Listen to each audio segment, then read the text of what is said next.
On croit parfois qu'on est raisonnable, mais on se rend compte qu'on est beaucoup plus émotionnel que raisonnable. Que finalement, eh bien, c'est les émotions qui prennent le dessus. Nous devons cultiver cette surface mentale. Et Mme White emploie une image que j'aime beaucoup lorsqu'elle parle des avenues de l'âme. Comment cultiver cette surface mentale? En contrôlant les avenues de l'âme. Ce que nous voyons, ce que nous entendons, ce que nous goûtons, ce qui entre automatiquement par ces fenêtres que Dieu a mis dans notre corps. Eh bien oui, surface mentale, surface émotionnelle, je ne vais pas m'y arrêter parce qu'on a commencé avec cela. C'est Daniel Goleman, psychologue, n'est-ce pas, qui a démontré depuis quelques années que pendant longtemps, on a cru que l'être humain avait pour moteur son quotient intellectuel. Mais aujourd'hui, on sait très bien que l'émotion est encore plus forte que la raison. Et cet homme propose à l'éducation un système qui a pour but non pas seulement de développer la tête de l'enfant, mais de l'apprendre à discipliner aussi ses émotions. Afin qu'il n'ait pas à dire un jour, c'était plus fort que moi. J'ai tué parce que c'était plus fort. Eh bien oui, la surface émotionnelle et bien sûr la surface spirituelle. Voilà les trois grandes surfaces, physique, mentale et spirituelle. Je ne m'arrête pas, parce que, avec tous les sermons que vous avez entendus, vous êtes au clair avec cette surface spirituelle. Si dans mon travail d'évangéliste, eh bien, je ne m'arrête pas et je continue à croire que les quelques personnes qui viennent à ces conférences, parce que c'est très difficile de faire venir ces gens qu'on appelle sécularisés à une conférence. Si toutefois, on est toujours animé par un zèle, c'est parce qu'on croit que l'homme ayant été créé à l'image de Dieu, il peut toujours répondre. Que chez l'être le plus déchu, il y a encore des étincelles, il y a encore une corde sensible. C'est ce que la White dit. Et alors, même s'il y a une carapace devant nous, même si on a l'impression que c'est un cas perdu, il faut croire que cette image de Dieu peut encore revenir. D'où l'importance de toujours espérer. Eh bien oui, voilà les surfaces. Et j'aime cette déclaration de Dieu qui nous dit, n'est-ce pas, dans Exode, tu fixeras au peuple des limites. Tu fixeras au peuple des limites. Lorsque Dieu, pour la première fois, va apparaître, Dieu va dire à Israël, à Moïse, dis au peuple, fixe des limites. Le bonheur, c'est pouvoir vivre dans les limites de notre existence que nous connaissons, limites qui ne sont pas les mêmes pour les uns et les autres. Il y a une limite que l'homme ne doit pas franchir dans ses rapports avec Dieu. Il y a une limite que l'homme ne doit pas franchir dans ses rapports avec les autres. Et il y a une limite qu'il ne doit pas franchir par rapport aux surfaces de sa vie. Il faut qu'il apprenne à garder les choses en équilibre. Équilibre entre l'esprit, l'âme et le corps.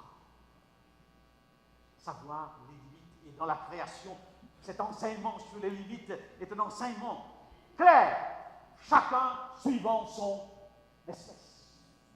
Le minéral, le végétal, l'animal, l'homme. Et j'ajouterai l'ange.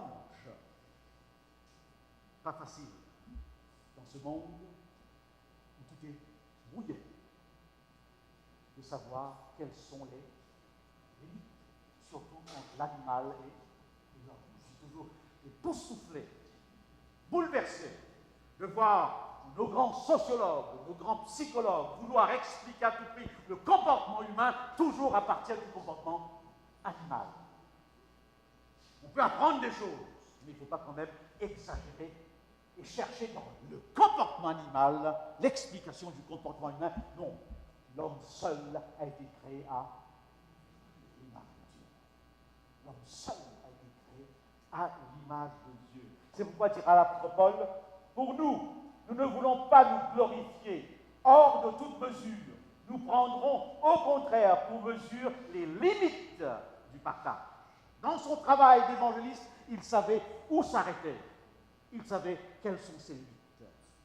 Il faudrait que nous soyons en mesure, dans l'Église où nous sommes, de savoir où sont nos limites. De ne pas vouloir à tout prix les franchir. Parce que la première fois où quelqu'un a voulu franchir ses limites, il a introduit dans le monde le péché. Le péché, c'est le désir de dépasser ses limites, d'aller au-delà de ses limites naturelles. Eh bien oui, dira-t-il encore, nous ne dépassons point nos limites, comme nous ne sommes pas venus jusqu'à vous, car c'est bien jusqu'à vous que nous sommes arrivés. Ce n'est pas hors de toute mesure, mais bien cette phrase qui revient. J'ai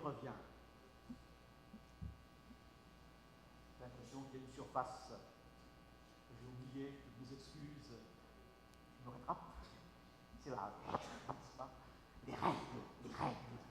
Les règles, si importantes. Paul dit bien, l'athlète n'est pas couronné s'il n'a pas combattu. Comment? Suivant les règles. L'athlète n'est pas couronné s'il n'a pas combattu suivant les règles. Combat le bon combat de la foi. Saisis la vie éternelle à laquelle tu as fait une belle confession. Combat suivant les règles. J'ai une expérience que j'aime bien raconter. Il s'appelle Ben Johnson. Ce n'est pas papa. Ben Johnson. Est-ce que vous vous souvenez de Ben Johnson? Ce Canadien, n'est-ce pas, qui était un champion des 200 ou des 400 mètres des 100 mètres. Les Américains avaient tellement peur de lui.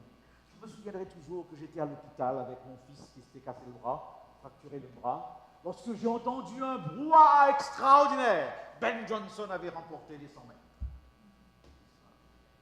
Pour un pays, c'est toujours extraordinaire, une médaille. Et voilà que quelques minutes après, j'ai entendu un Ben Johnson est disqualifié parce qu'il avait consommé la drogue. Et jusqu'aujourd'hui, il n'a jamais refait une seule course. Tous les sports sont aujourd'hui touchés par le fait qu'on veut gagner tellement d'argent qu'on passe outre les règles. Le cyclisme, aujourd'hui, est soupçonné parce que la drogue y circule. Les médicaments, n'est-ce pas, circulent, qui vous donnent une force particulière. Combat suivant les règles. Dit la parole. Et ce Ben Johnson, je ne l'oublierai pas, parce que j'ai fait un plan de 5 jours à Sherbrooke et j'avais annoncé mon plan de 5 jours animé par Carl Johnson, un petit malin, la veille, est passé par là, il a effacé Carl Johnson, il a mis Ben Johnson.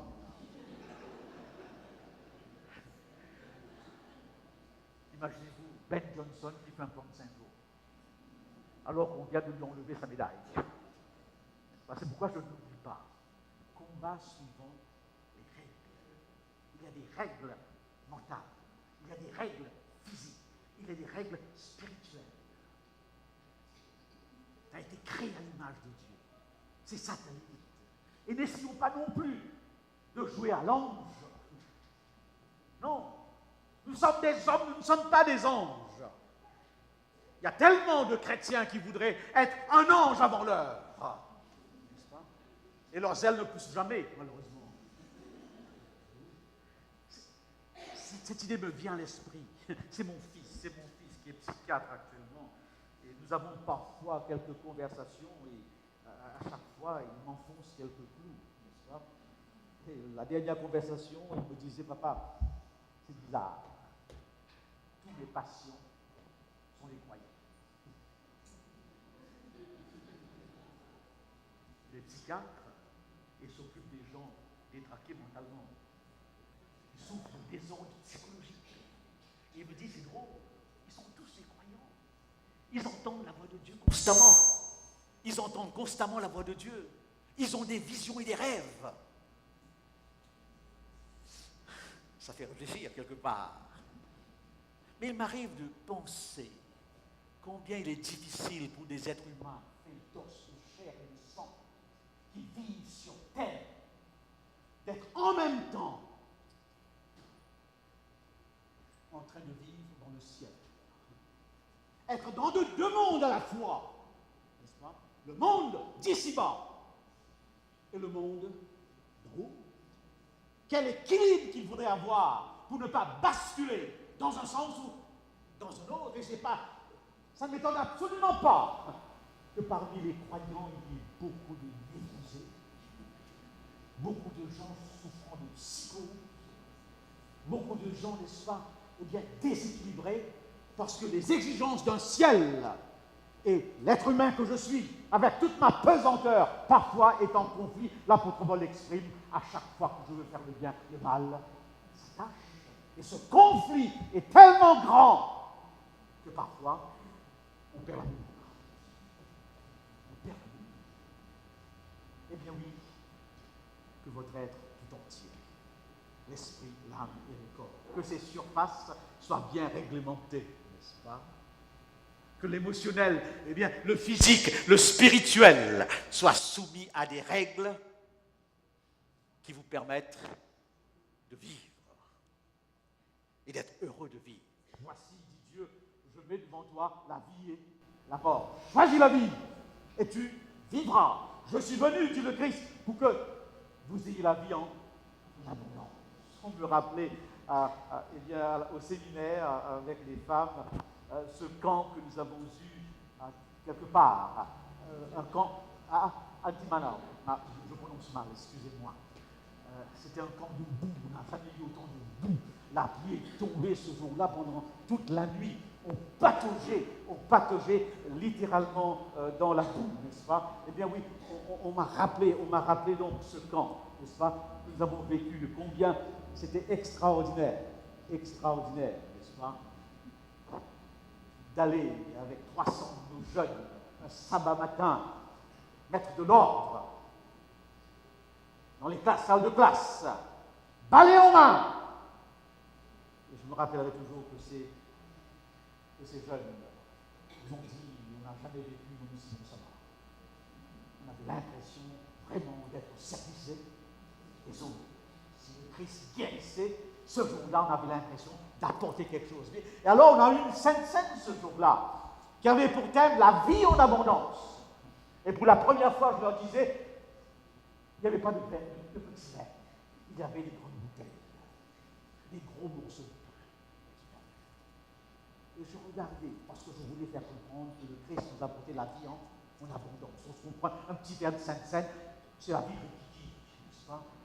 C'est pas la vie en abondance. Il n'y a même pas 3 gouttes dedans. C'est devenu tellement symbolique que ça n'a plus aucun symbole. C'est la culture. Alors ce jour-là, on avait la permission de remplir notre verre. Et j'ai compris que beaucoup avaient de la peine parce qu'ils avaient l'habitude de prendre un petit peu. Il y a quelqu'un qui m'a dit, je n'arrive pas, pasteur, à boire tout un verre. Le Christ vous donne la vie en abondance, vous n'arrivez pas à l'accepter avec abondance. Vous préférez encore des tout petits verres. Eh bien oui, je suis venu pour que vous ayez la vie. Combat, le bon combat de la foi. Lorsqu'on regarde un match, on est content de pouvoir dire c'était un bon match. C'était un bon match.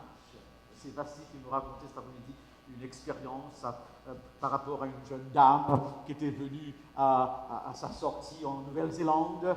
Et je crois qu'il fallait faire une sortie de descente dans l'eau assez éprouvante, si je ne me trompe. Alors cette jeune fille, je ne vais pas vous révéler son nom, c'est possible que vous la connaissiez, qui avait dit à Basti, eh bien, ou à Jules, si mon mari téléphone, vous lui dites, j'ai bien vécu.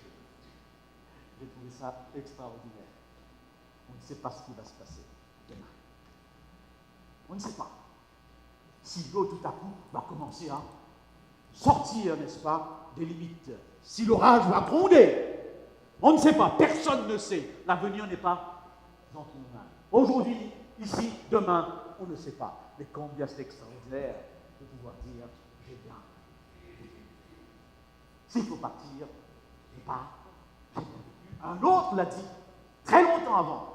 J'ai combattu le bon combat, une couronne, mais une couronne mais que Dieu vous bénisse de ce premier sujet, la vie comme un match. Où est-ce que vous en êtes dans ce match ce soir? Quelles sont les émotions qui vous animent en cet instant même dans le match de votre vie? C'est Platini qui a écrit ce magnifique bouquin, Ma vie comme un match. Et un animateur de télévision que j'aimais beaucoup, eh bien Jean-Marie Cavana, avait toute une émission intitulée Le match de la vie. Où est-ce que nous en sommes dans le match de notre vie? Que je vous bénisse. Demain, nous aborderons un autre sujet, droit au but. Droit au but, toujours dans le cadre de cette réflexion sur le concept du match.